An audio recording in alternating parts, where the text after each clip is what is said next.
Hey students, welcome back to our channel. Continue करेंगे chapter 2 class 12 को। जैसा हमने लास्ट चैप्टर में पढ़ा था कि पोटेंशियल क्या है और उस पे बेस्ड हमने पॉइंट चार्जेस के और डाइपोल के फॉर्मूलेज देखे थे। इस वीडियो को स्टार्ट करते हैं एक छोटे से न्यूमेरिकल से जो आपको पिछला थोड़ा सा रिलेट करेगा और उसके बाद हम कंटिन्यू करेंगे इसको आगे। इस क्वेश्चन में हमसे कह रहा है कि दो चार्जेस हैं, लेट्स से ड्रॉ देम। दो चार्जेस हैं, कुछ डिस्टेंसेस पे रखे हैं। पहला चार्ज है 3 इंटू 10⁻⁸ गुलाम। दूसरा चार्ज है -2 into 10⁻⁸ coulomb. Let's say point A, point B. They are located 15 centimetre apart, यानी ये जो डिस्टेंस है this is 15 centimetre. At what point on line joining the two charges is the electric potential zero? हमें एक point निकालना है यहाँ पर जिस पर इलेक्ट्रिक पोटेंशियल जीरो हो। Let's say point B X. Point X है यहाँ से एक्स डिस्टेंस पर। अगर यहाँ से एक्स डिस्टेंस पर है तो ये कितना बचेगा 15 minus x. This complete is x, this is 15 minus x. ठीक है, इस पॉइंट पे इसकी वजह से पोटेंशियल निकालते हैं। फॉर्मूला क्या होता है पोटेंशियल का? के क्यू। क्यू कितना है 3 इंटू 10⁻⁸ गुलाम अपॉन आर। ये पॉइंट कितना दूर हो गया एक्स, के क्यू बाय आर। पोटेंशियल निकाल रहे हैं हम लोग पॉइंट एक्स पे। ये पॉजिटिव चार्ज है, नेगेटिव चार्ज है, तो दोनों का पोटेंशियल अपोजिट होगा। K Q upon R, right. ये पोटेंशियल है पॉइंट एक्स पे। लेट्स से उसने क्या बोला है, potential should be equals to zero. इस पूरे इक्वेशन को इक्वल्स टू जीरो पुट करते हैं। क्या क्या कॉमन आ सकता है? के एंड 10⁻18 कॉमन आ सकता है। कॉमन लेते हैं इसको। लेट्स से हमने के और 10⁻18 को कॉमन ले लिया है।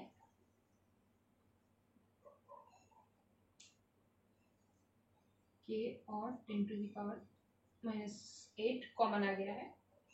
ये यहाँ मल्टीप्लाई में उधर जाके डिवाइड होगा, जीरो अपॉन समथिंग जीरो। तो नया स्टेप क्या बन गया है हमारा?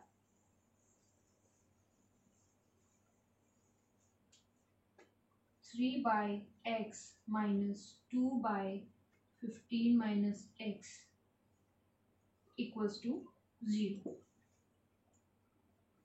राइट। सॉल्व करते हैं इसको एलसीएम लेकर। x 15 माइनस एक्स, ये हो जाएगा 3 इंटू 15 माइनस एक्स, और ये हो जाएगा माइनस का 2x इक्वल्स टू जीरो। ये उधर जाएगा, जीरो से मल्टीप्लाई होके ये खत्म हो जाएगा। तो आपका इक्वेशन जो बचेगा वो इतना बचेगा। इस ब्रैकेट को ओपन करेंगे, 45 minus 3x, 45 minus 3x, minus 3x minus 2x minus 5x, उधर जाएगा 45 इक्वल्स टू प्लस का 5x, x इक्वल्स टू 9। यानी कि पॉइंट ए से 9 सेंटीमीटर के डिस्टेंस पे वो पॉइंट है जहां पर पोटेंशियल होगा जीरो। ठीक है, क्वेश्चन यहां खत्म नहीं हुआ। क्यों? क्योंकि ये एक केस है। दूसरा केस क्या हो सकता है? अभी तो हमने माना था कि पॉइंट एक्स यहां पर है, ये भी तो हो सकता है कि पॉइंट एक्स जो है वो इस लाइन के बाहर हो, पॉइंट एक्स यहां कहीं हो। ए से पॉइंट एक्स यहां कहीं हो। तो अगर पॉइंट एक्स वहां कहीं होगा, इस वाले चार्ज से एक्स डिस्टेंस अगर वो है, तो बी से कितने डिस्टेंस पर है? एक्स माइनस 15, ये अपोजिट हो जाएगा एक्स माइनस 15। तो जब आप इसको सॉल्व करेंगे तो ये हो जाएगा आपका 3x प्लस का, एंड ये आपका 45 प्लस का ही रहेगा। तो ये आपका 3x माइनस 2x कितना हो जाएगा? x, तो यहाँ पर जो आपका x आएगा वो कितना आएगा 45। यानी आपके पास इस क्वेश्चन के लिए दो आंसर है कि या तो ए पॉइंट से 9 सेंटीमीटर के डिस्टेंस पे पोटेंशियल जीरो होगी या फिर ए पॉइंट से 45 सेंटीमीटर के डिस्टेंस पे पोटेंशियल जीरो होगी। ठीक है, तो ये आपका सबसे बेसिक और छोटा क्वेश्चन था अगर पोटेंशियल पे आएगा, जिसमें आपको सिर्फ और सिर्फ पोटेंशियल का फॉर्मूला यूज करना पड़ा है। Let's proceed further. Next topic, equipotential surfaces. Theory points important, आगे हमें इसे यूज करना होगा, हमें इसके बारे में पता होना चाहिए कि क्या टर्म है इक्विपोटेंशियल सरफेसेस।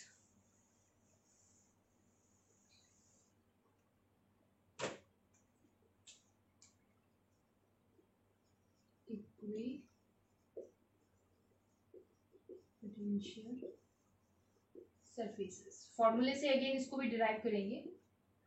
ये चार्ज Q है, इसकी वजह से इस पॉइंट P जो कि इससे R डिस्टेंस पर है, पोटेंशियल का फॉर्मूला होगा, लेट्स से मैं A की बात कर रही हूँ, तो पोटेंशियल का फॉर्मूला होगा K, चार्ज Q है, Q by R। A point पे पोटेंशियल कितना होगा KQ बाय R। हमने लास्ट लेक्चर में इस चीज को डिस्कस किया था, पोटेंशियल का फॉर्मूला अभी तक आपको बाय हार्ट भी हो गया होगा। अब अगर मैं पॉइंट बी लेती हूं, अगेन R डिस्टेंस पे, तो VB कितना होगा KQ बाय R, बिकॉज ना तो डिस्टेंस मैंने चेंज किया ना चार्ज चेंज हुआ है। सिमिलरली अगर मैं पॉइंट C लूं, point D, E, F and so on, अगर मैं सेम डिस्टेंस पे इनफाइनाइट पॉइंट्स लेती हूं तो उन सबका पोटेंशियल कितना होगा सेम, बिकॉज R चेंज नहीं हुआ है।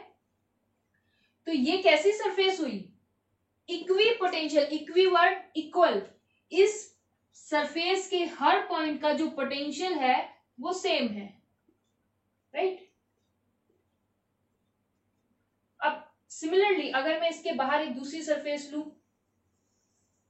तो उसका पोटेंशियल इसके पोटेंशियल से तो डिफरेंट होगा। इस वाली surface, let's say surface 1, surface 2 and so on surface 3, तो सरफेस 1, सरफेस 2 और सरफेस 3 का पोटेंशियल आपस में बराबर तो नहीं होगा, लेकिन सरफेस 1 के हर पॉइंट का पोटेंशियल सेम आएगा, सरफेस 2 के हर पॉइंट का पोटेंशियल सेम आएगा, सरफेस 3 के हर पॉइंट का पोटेंशियल सेम आएगा, बिकॉज चार्ज भी सेम है और डिस्टेंस भी सेम है, क्योंकि रेडियस तो सेम ही रहती है ना एक सर्कल के लिए या स्फेयर के लिए। तो ये जो सरफेसेस हैं इनको क्या बोलते हैं इक्विपोटेंशियल सरफेसेस, क्योंकि इन सरफेसेस पे जो पोटेंशियल है वो सेम है। ठीक है, यहां से एक छोटा सा कंसेप्ट और निकलता है, एक रिलेशन जो हमने पहले देखा है पोटेंशियल और इलेक्ट्रिक फील्ड के बीच में, उसी को एक डिफरेंट तरीके से यहाँ पे लिखेंगे। लेट्स से ये एक सरफेस बनाई हमने, ये इक्विपोटेंशियल सरफेस है, और इससे थोड़ी दूरी पे एक दूसरी सरफेस बनाई, इस पे पोटेंशियल सेम है, उस पे पोटेंशियल सेम है, और इन दोनों के बीच की जो डिस्टेंस है लेट्स से वो डेल्टा एल है। यहां से कहीं से इससे इलेक्ट्रिक फील्ड क्रॉस हो रही है, इस पूरी सरफेस से जो इलेक्ट्रिक फील्ड क्रॉस हो रही है और ये जो इलेक्ट्रिक फील्ड क्रॉस हो रही है इसमें चेंज होगा ऑब्वियसली। इलेक्ट्रिक फील्ड जैसे जैसे दूर जाते हैं कम होती जाती है, इलेक्ट्रिक फील्ड चेंज होगा। तो वो इलेक्ट्रिक फील्ड जो चेंज हो रहा है वो किस पे डिपेंड कर रहा है, हमने पढ़ा था V equals to E dot D R. R is the distance, यहाँ हमने लेंथ के टर्म में डिस्टेंस ले रहे हैं तो आप dl ले लीजिए। ठीक है, तो E का, ये माइनस साइन था, E का जो मैग्नीट्यूड अगर हम बात करें तो क्या हो जाएगा, अगर इस dl को इधर भेज दें तो क्या हो जाएगा dv अपॉन dl। जो फॉर्मूला हमने लास्ट टाइम पढ़ा था, लास्ट क्लास में पढ़ा था, उसी से हमने ये डिराइव किया है। यहाँ पे इंटीग्रल था, अगर हम इसको इस तरह भेज दें तो ये डिफरेंशियल हो जाएगा। तो इसका मतलब दो इक्विपोटेंशियल सरफेसेस के बीच में जो कि डेल्टा एल डिस्टेंस पे रखी है, जो इलेक्ट्रिक फील्ड का मैग्नीट्यूड है वो चेंज है, यहाँ ज्यादा है या कम है, और आगे जाएंगे तो इलेक्ट्रिक फील्ड का मैग्नीट्यूड और कम हो जाएगा। तो उस मैग्नीट्यूड को निकालने का क्या तरीका है, उस मैग्नीट्यूड को निकालने का तरीका है कि जो इनमें चेंज इन पोटेंशियल आया है पर यूनिट लेंथ, वो है आपका मैग्नीट्यूड ऑफ इलेक्ट्रिक फील्ड। ठीक है, कैसे डिफाइन करेंगे, वहां तो हमने पोटेंशियल को डिफाइन किया था इलेक्ट्रिक फील्ड के टर्म्स में, हम इलेक्ट्रिक फील्ड को भी डिफाइन कर सकते हैं पोटेंशियल के टर्म में। कैसे डिफाइन करेंगे, it is the change in potential per unit length. Okay, equipotential surfaces complete. Next topic, potential energy of system of charges. Do not confuse, हमने लास्ट क्लास में जो किया था वो था potential energy due to system of charges, ये है potential energy of system of charges. Potential energy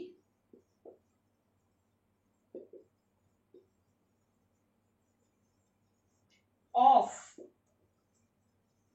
system of charges, very important, इस पे न्यूमेरिकल जरूर बनेगा।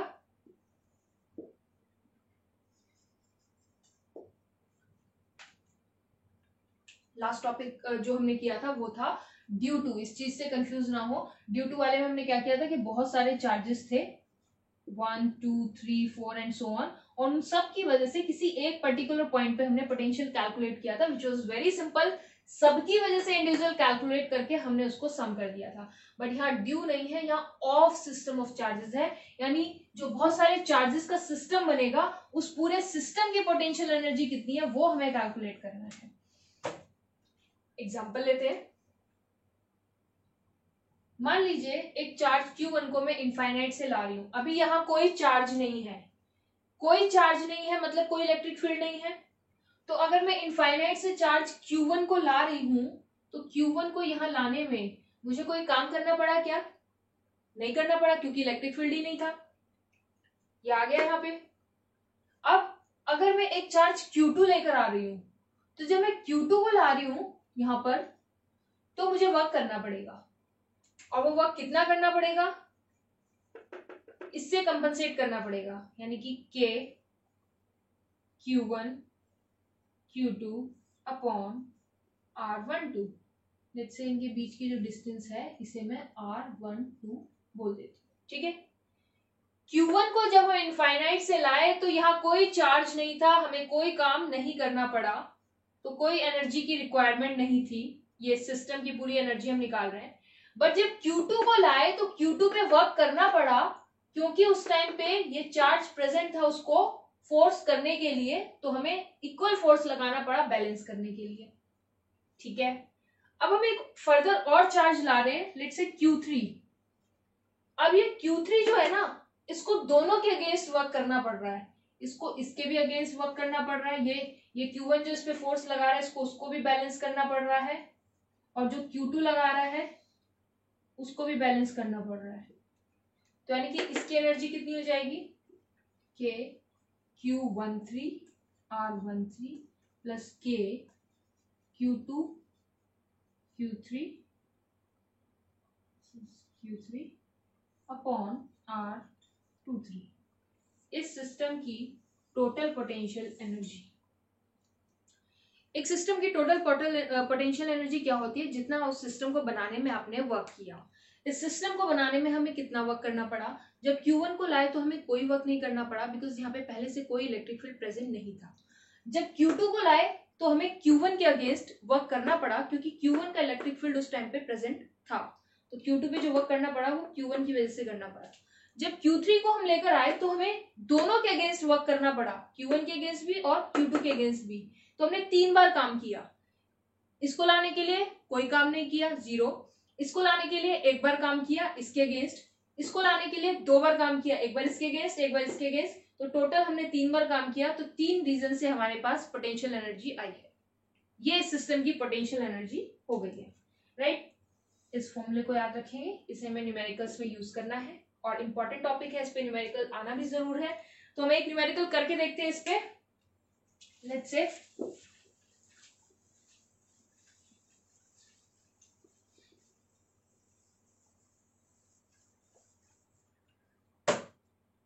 Question. So let's solve this question. देखते हैं क्या कह रहा है question. 4 charges are arranged on the corner of a square of side D. एक स्क्वायर है जिसका हर साइड डी है, उसके कॉर्नर्स पे 4 चार्जेस रखे। Find the work required to make this system. Question दो तरीके से पूछा जा सकता है। आपसे ये भी पूछा जा सकता है what is the potential energy of this system and what is the work done to make this system. दोनों एक ही बात है, क्योंकि जितना वर्क करेंगे उतना ही पोटेंशियल एनर्जी स्टोर होगा। स्टार्ट करते हैं फर्स्ट केस। इसमें आप कोई भी चार्ज पहले अज्यूम कर सकते हैं। लेट्स से पहले आपका ऐसा एक खाली जगह रही होगी, वहां पर आप पहले कोई एक चार्ज लाए। आई एम अज्यूमिंग कि सबसे पहले मैं चार्ज ए को लाई to bring charge at A. तो जब मैं ए को लाई तब कोई चार्जेस यहां नहीं थे। इट मींस ए को लाने में मुझे कितना वर्क डन करना पड़ा? मुझे कोई वर्क डन नहीं करना पड़ा, क्योंकि वहां कोई ऑलरेडी, जब मैं ए को लाई इनफाइनाइट से, तो यहाँ कोई चार्जेस नहीं थे, कोई एक्सटर्नल फोर्स नहीं था, तो हमें इसको लाने में कोई भी वर्क डन नहीं करना पड़ा। ठीक है, तो वर्क डन हो गया है 0। ए को लाने के लिए वर्क डन हो गया है 0। सेकेंड थिंग, बी को लाने के लिए to bring charge at B. जब हम बी को लाए तब ए ऑलरेडी वहां प्रेजेंट है। सबसे पहले हम ए को लाए तब कोई प्रेजेंट नहीं था, जब बी को लाए हैं सेकंड स्टेप में तब ए प्रेजेंट है। तो ए के अगेंस्ट वर्क करना पड़ेगा। ये वर्क कितना करना पड़ेगा? वर्क डन कितना होता है? के Q1 Q2, एक प्लस है एक माइनस है, तो क्या साइन आएगा? माइनस। Q1 Q2 सेम है तो Q स्क्वायर हो जाएगा, अपॉन में डिस्टेंस, दोनों के बीच की डिस्टेंस कितनी है? D स्क्वायर है, all sides equal B। B को लाने में ये वर्क डन करना पड़ा है, A को लाने में ये वर्क डन करना पड़ा है। Third point, work done to bring C। C को लाने में, जब हम C को लेकर आए,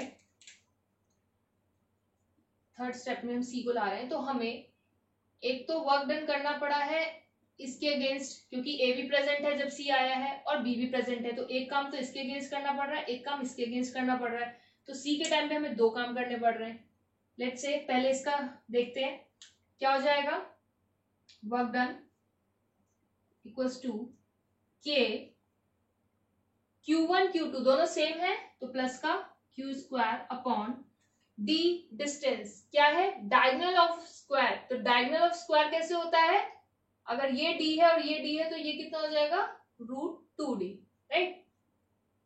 पाइथागोरस थ्योरम लगाएंगे आप सिंपल इस ट्राइंगल में, तो हाइपोटेनस जो है उसका square is equal to D square plus D square which is 2D square. दोनों साइड पे अंडर रूट लेंगे तो आएगा √2D। AC की वैल्यू आ गई है √2D। ये तो काम करना पड़ा है A के अगेंस्ट। B के अगेंस्ट कितना काम करना पड़ेगा? Minus KQ square upon D। Clear है? A के साथ काम करने के लिए डिस्टेंस √2D है और B के साथ काम करने के लिए डिस्टेंस D है। ये दोनों चार्जेस प्लस के हैं इसलिए प्लस Q स्क्वायर, एक प्लस एक minus minus Q square. Similarly fourth step, D को लाने में जब D आएगा तब कितना काम करना पड़ेगा? एक बार A के अगेंस्ट, एक बार B के अगेंस्ट और एक बार C के अगेंस्ट। तो D के लिए जो वर्क हमें करना पड़ेगा, A के अगेंस्ट कितना काम करना पड़ेगा? Minus KQ square upon D। B के अगेंस्ट कितना करना पड़ेगा? Minus minus plus, plus KQ square upon √2D। C के अगेंस्ट कितना करना पड़ेगा? Minus KQ square upon D। ये D को लाने में टोटल वर्क है।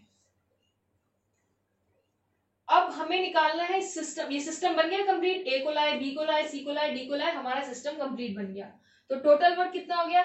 This plus this plus this plus this, इन सभी को हमें ऐड करना है। Let's add all these work.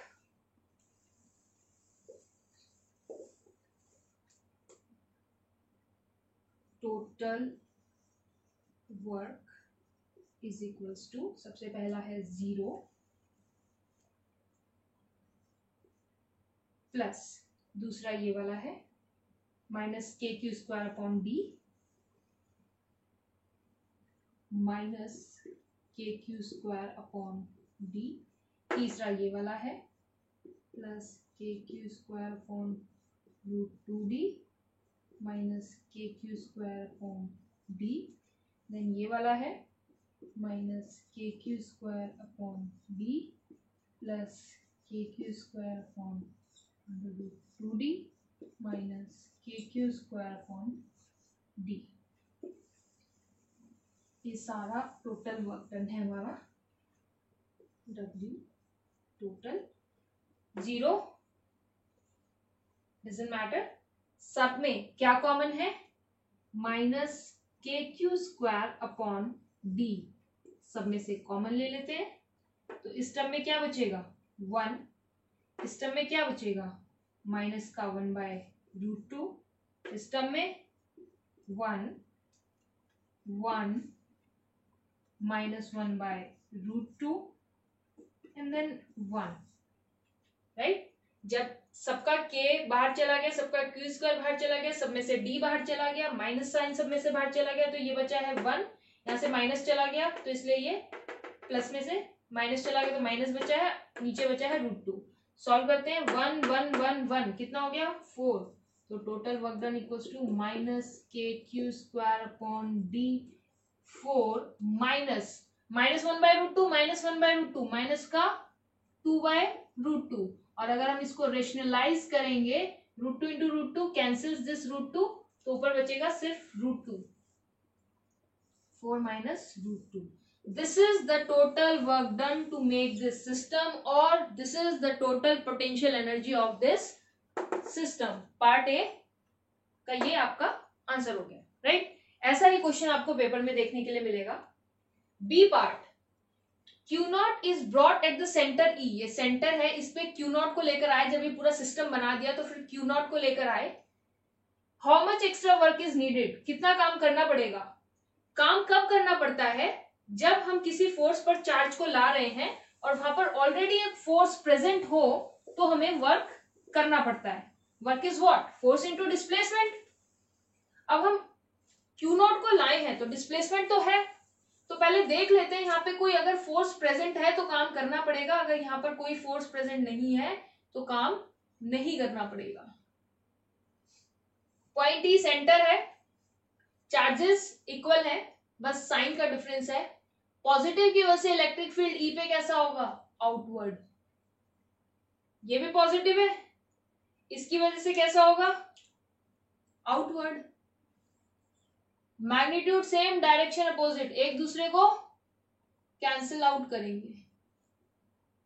Negative की वजह से कैसा होगा इनवर्ड, नेगेटिव की वजह से कैसा होगा inward. Magnitude same, direction opposite, एक दूसरे को कैंसिल आउट करेंगे।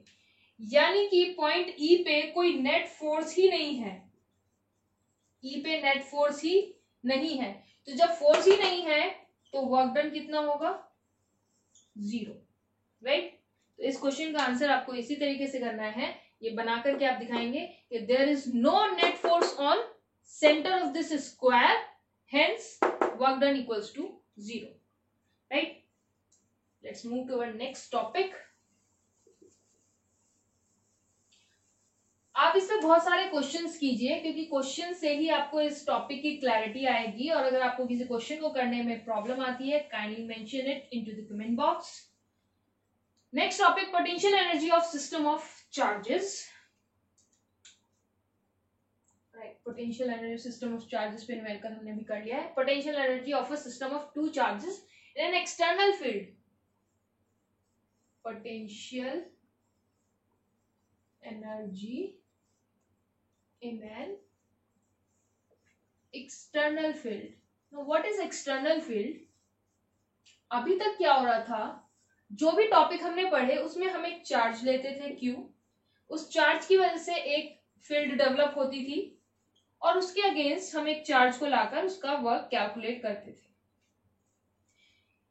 ये ई मुझे पता था कि ये ई क्या है, क्योंकि मुझे पता था उसका सोर्स। इन केस मुझे ये सोर्स नहीं पता, मुझसे बस ये बोला गया है कि yes there is an electric field at this board, external electric field, मुझे इसके बारे में कुछ नहीं पता। एक्सटर्नल इलेक्ट्रिक फील्ड है यहाँ पे, सोर्स नहीं पता हमें। जब सोर्स नहीं पता तो इलेक्ट्रिक फील्ड हमारे लिए कैसा हो गया, एक्सटर्नल। अब अगर मैं इस फील्ड में, इस बोर्ड पे पूरे पे एक फील्ड लगा हुआ है और मुझे उसका सोर्स नहीं पता, मैं चार्ज क्यू को आर डिस्टेंस पे मूव कर रही हूं। एक चार्ज क्यू था जिसको मैंने आर डिस्टेंस से मूव किया, तो इसका जो पोटेंशियल है वो कितना होगा, potential is equals to Q into potential due to external field at R distance. इसको आप कैसे रिप्रेजेंट करेंगे, V R, potential due to external field at R distance. और ये पोटेंशियल कितना है, ये हमें अननोन है, ठीक है। ये तो अगर हम एक चार्ज को लाए, लेट्स से मुझे दो चार्जेस लाने हैं, तो कैसे होगा, एक्सटर्नल फील्ड यहां लगी हुई है, बोर्ड पे एक्सटर्नल फील्ड है, एक Q1 है जिसको R1 डिस्टेंस पे, जिसको Q1 को लाया गया पहले, उसके बाद एक Q2 को लाया है, इन दोनों के बीच की डिस्टेंस लेट से R12 है, और Q1 को मैंने ओरिजिन से R1 डिस्टेंस पर है और ये ओरिजिन से R2 डिस्टेंस पर है, और यहाँ पर एक एक्सटर्नल फील्ड है। इस सिस्टम को बनाने में कितनी पोटेंशियल एनर्जी लगी होगी, potential energy of system, potential energy of system. Let's say सबसे पहले हम Q1 को लाए, जब हम Q1 को लाए तब यहाँ कोई चार्ज नहीं था, बट यस एक्सटर्नल फील्ड है जिसका सोर्स हमें नहीं पता। तो Q1 को लाने में कितना पोटेंशियल लगा होगा, Q1 को लाने में पोटेंशियल लगा है Q1 into VR1, R1 distance के लिए एक्सटर्नल की वजह से जो पोटेंशियल है, एक्सटर्नल फील्ड की वजह से वो। जब हम Q2 को लेकर आए तो कितना वर्क करना पड़ेगा, जो एक्सटर्नल फील्ड है उसकी वजह से तो कुछ ना कुछ पोटेंशियल लग ही रहा है, प्लस क्योंकि Q1 पहले से प्रेजेंट है इसलिए Q2 को Q1 के अगेंस्ट भी वर्क करना पड़ेगा, तो हो जाएगा K Q1 Q2 upon R12। एक एक्सटर्नल फील्ड के लिए अगर दो चार्जेस हमें लाने हैं तो टोटल हमें जो वर्क करना पड़ेगा या सिस्टम की जो टोटल पोटेंशियल होगी वो इसके इक्वल होगी, राइट। लेट्स सी इस पे न्यूमेरिकल कैसे आते हैं, कैसे इसको कैलकुलेट करेंगे एक्सटर्नल फील्ड को।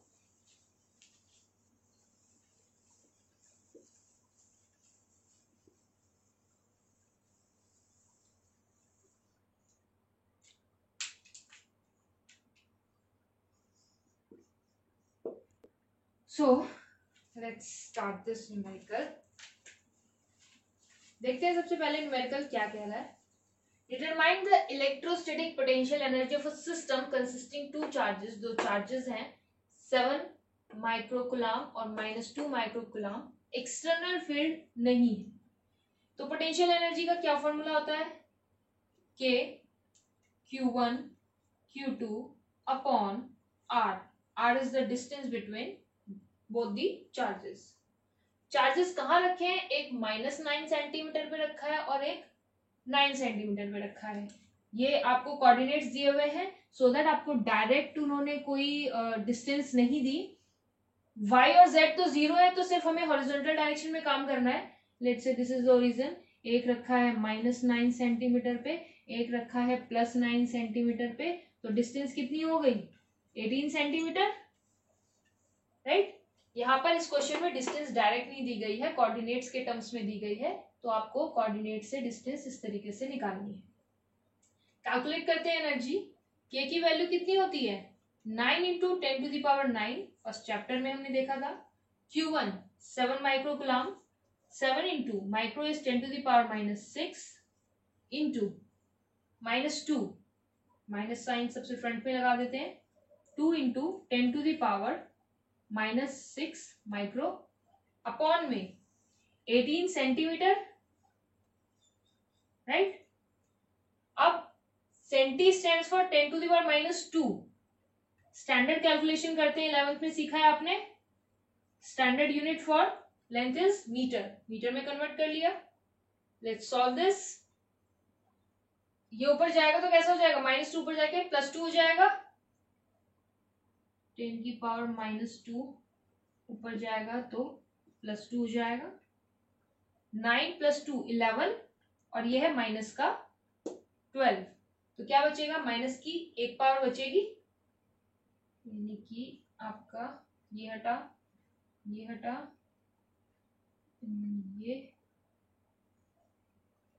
अब आपकी माइनस की एक पावर बची है, यानी कि ये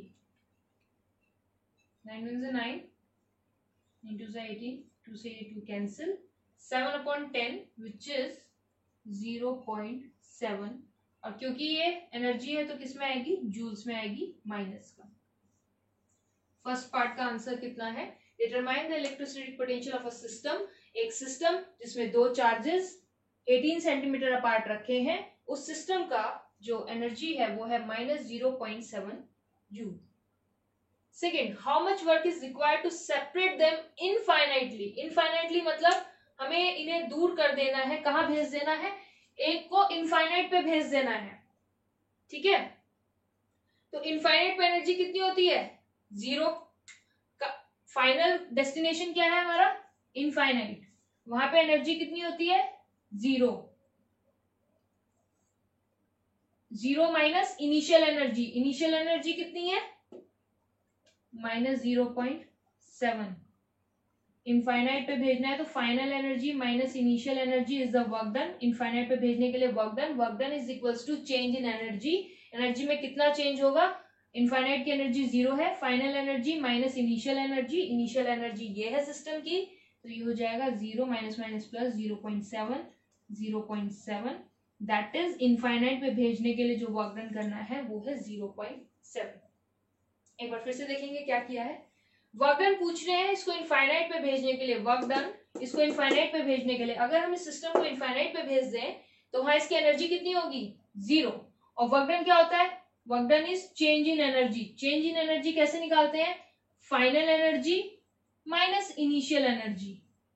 इनिशियल एनर्जी ये रही हमारी, अभी सिस्टम की इतनी एनर्जी है, फाइनल एनर्जी ये रही, वैल्यूज पुट किया, कैलकुलेट किया, तो इनफाइनाइट पे भेजने के लिए 0.7 जूल वर्क हमें करना है, राइट। थर्ड पार्ट को देखेंगे, क्योंकि उसमें एक्सटर्नल फील्ड अप्लाइड है, तो अगर दो सिस्टम में एक्सटर्नल फील्ड अप्लाई है तो क्या था फॉर्मूला, सबसे पहले तो जब हम एक चार्ज को लाएंगे तो एक्सटर्नल फील्ड की वजह से उस पर कुछ पोटेंशियल लगेगा, फिर जब हम दूसरे चार्ज को लाएंगे तो एक्सटर्नल फील्ड की वजह से उस पर पोटेंशियल लगेगा, प्लस जब दूसरे वाले चार्ज को लाएंगे तब पहला वाला चार्ज भी प्रेजेंट था, इसलिए इसकी वजह से भी लगेगा, तो उसका फॉर्मूला क्या है, k q1 q2 अपॉन दोनों के बीच की डिस्टेंस, ठीक है।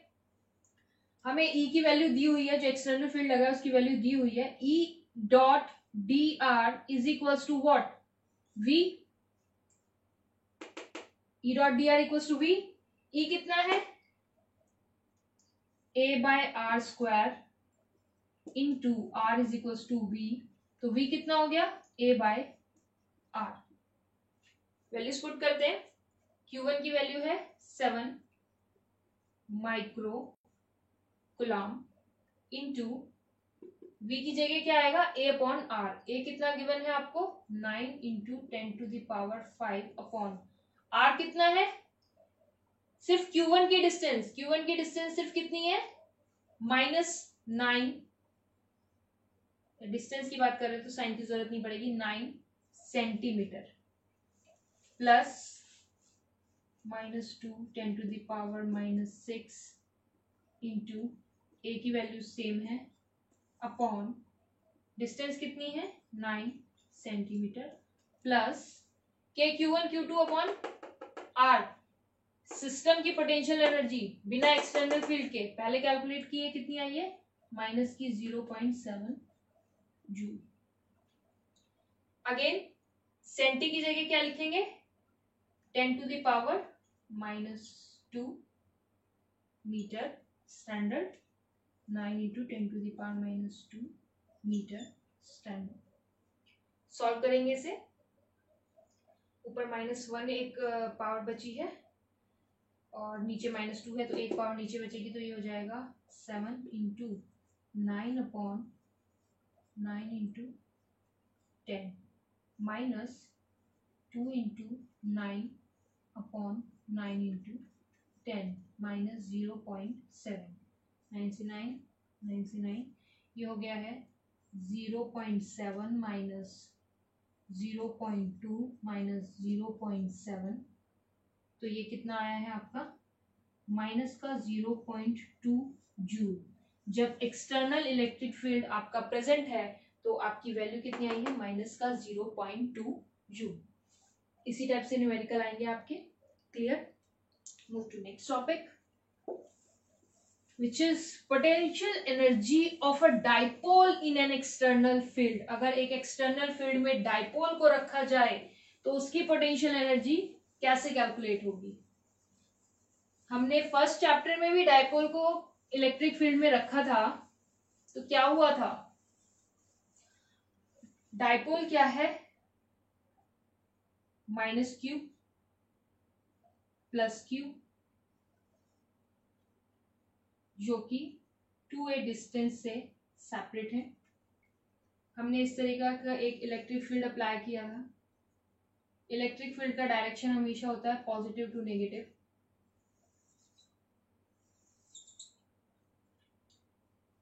पॉजिटिव टू नेगेटिव का मतलब यहाँ सब पॉजिटिव है, यहाँ सब नेगेटिव है। इस चीज का, इलेक्ट्रिक फील्ड का डाइपोल पे क्या फर्क पड़ेगा, नेगेटिव रिपेल्स नेगेटिव, यानी ये नेगेटिव इस नेगेटिव को रिपेल करेगा, तो इस पे यहाँ फोर्स लगेगा। पॉजिटिव रिपेल पॉजिटिव, पॉजिटिव इसको रिपेल करेगा, तो यहाँ फोर्स लगेगा। Equal and opposite forces, but point of action अलग अलग है, जिसकी वजह से डेवलप क्या होगा, एक टॉर्क। ये डाइपोल ऐसे घूमने की कोशिश करेगा, जिसके लिए हमने एक फॉर्मूला निकाला था, that torque is equals to, किसकी वजह से है टॉर्क, डाइपोल की वजह से। डाइपोल की प्रॉपर्टीज कौन डिफाइन करता है, डाइपोल मोमेंट। रोटेट कर रहा है, तो रोटेट के लिए हमने क्या लगाया था, क्रॉस प्रोडक्ट। और इलेक्ट्रिक फील्ड की वजह से रोटेट कर रहा है, तो ये हो गया है आपका इलेक्ट्रिक फील्ड। हमने ये टर्म फर्स्ट चैप्टर में डिफाइन किया था, torque is equals to P cross E। अब जैसे लीनियर फील्ड में work is equals to force into displacement होता है, उसी तरीके से रोटेशनल के फील्ड में भी वर्क डन तो होगा। वर्क कितना होगा, torque into displacement. Displacement rotation में कैसी होगी, थीटा के टर्म्स में होगी। लेट्स से θ0 से θ1 तक रोटेट करने में एक डाइपोल रखा है। अब वो रोटेट करेगा, थोड़ी देर बाद ऐसे हो जाएगा, उसके बाद ऐसे हो जाएगा, उसके बाद ऐसे हो जाएगा। वो रोटेट कर रहा है, डाइपोल रोटेट कर रहा है। तो डाइपोल रोटेट अगर कर रहा है, अपनी पोजीशन अगर चेंज कर रहा है इन टर्म्स ऑफ थीटा, तो कुछ ना कुछ वर्क हो रहा है। लीनियर में वर्क होता है फोर्स इनटू डिस्प्लेसमेंट, रोटेशनल में वर्क होता है torque into rotational displacement, right. Torque की वैल्यू डालते हैं P cross E, work done in an external field is equals to θ0 θ1 P cross E d theta। P cross E can be written as cross product। क्या होता है, cross product can be represented in terms of sin, PE sin theta d theta। PE constant है, बाहर आ जाएगा, integration of sin theta in terms of θ0 θ1 d theta। sin theta का integration cos theta, PE cos theta θ0 से θ1 तक। θ0 is initial position dipole की, और θ1 वो कितना मूव किया, वर्क डन θ0 θ1। इसको फर्दर ओपन करेंगे। लेट्स से ये हो गया W थीटा नॉट से थीटा 1 आने के लिए PE cos theta naught minus cos theta 1, integration की लिमिट पुट की है। थीटा नॉट इनिशियल पोजीशन कुछ भी हो सकती है, 0 भी हो सकता है और π/2 भी हो सकता है, कुछ भी हो सकता है। लेट से हम थीटा नॉट π/2 ले रहे हैं। हम ये मान के चल रहे हैं कि डाइपोल और इलेक्ट्रिक फील्ड एक दूसरे के पहले परपेंडिकुलर थे, तो वर्क डन कितना हो गया थीटा नॉट से थीटा 1 जाने में, PE cos π/2 minus cos theta 1 which is PE cos π/2 is 0, तो ये हो जाएगा minus cos theta. Work done is change in energy, so इसको हम लिख सकते हैं potential energy which is equals to PE cos theta can be written as P dot E। तो अगर एक डाइपोल एक एक्सटर्नल इलेक्ट्रिक फील्ड में रखा है तो उसकी पोटेंशियल एनर्जी कितनी है, minus P dot E, right. ये छोटा सा डेरिवेशन है। अगर आपसे बाई चांस 1 मार्क 2 मार्क में ये पूछा जाता है कि एक डाइपोल आपका एक्सटर्नल इलेक्ट्रिक फील्ड में रखा है तो उसकी पोटेंशियल एनर्जी कितनी होगी, तो उसकी पोटेंशियल एनर्जी इतनी होगी, राइट। कंटिन्यू करेंगे इस चैप्टर को नेक्स्ट वीडियो में। Thank you for watching.